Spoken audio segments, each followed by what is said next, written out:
Joining us now is Thomas Frank. He's a Wall Street Journal columnist. He's author of the book, The Wrecking Crew, How Conservatives Rule. He's here to talk with us about the John Birch Society being named a sponsor of the CPAC conference this year in Washington. Thomas, thanks very much for joining us. Hello, Rachel. I can hear you now. This is much better. Yeah. So has the John Birch Society been an outcast in conservative circles for so long just because it is very far right, or is there something about what it's like? It's more than it's just the fact that it's really, really conservative. Yeah, I don't think you can just say it's because they've gone so far to the right. It's it's also because they said things like Dwight Eisenhower, who was, after all, a Republican president, was a communist. That'll do. That goes a long way to make the Republican Party want to excommunicate you.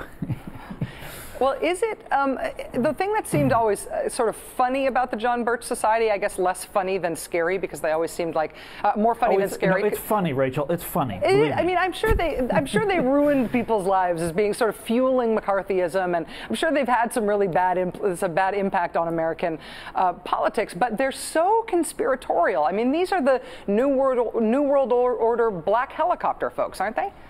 That's exactly right, and that's what their sort of gift is to the mainstream conservative movement. I mean, we always talk about the Birch Society as the fringe of the fringe, as you were saying earlier, but you have to remember that they also have they gave the conservative movement something very important, which is conspiracy theory.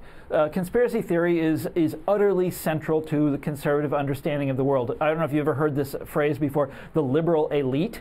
You were referring earlier to Senator Inhofe talking about the UN and the Hollywood liberals, and that's a big part of it right there. But then you add in the news media, I suppose, people like me, and various things like this, and you have a full-blown conspiracy theory that the right believes in as a kind of, this is an article of faith for them, and this is descended from the Birch Society. They had the fantastically conspiratorial view of communism, where communism wasn't just the Soviet Union. Communists were all around us. I mean, like every other person was a communist, and they were all keeping quiet about it, was the amazing thing, Well, and they also thought that the government of the Soviet Union and the government of the United States were being run by the same secret people, that there was invisible government above them both that we needed to be ferreting out, not only in government, but among our neighbors and among every other element of power. And that sort of witch-hunting, conspiratorial attitude about the world, what I'm worried about is that John Birch Society being brought back into a group like CPAC means that the right is once again embracing the conspiracists among them.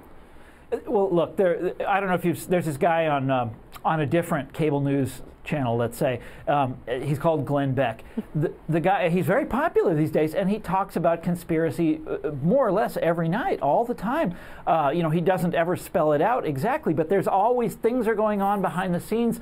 The wires are being pulled, the puppets are being made to dance, and this is how the world works, according to the way he sees things. And he has a sort of an extreme way of putting it, and like in the 1960s, a lot of responsible conservatives have tried to excommunicate him from the movement. It's not working this time around, but it's just a slightly more reasonable version of what the Birch Society was doing 30 years ago.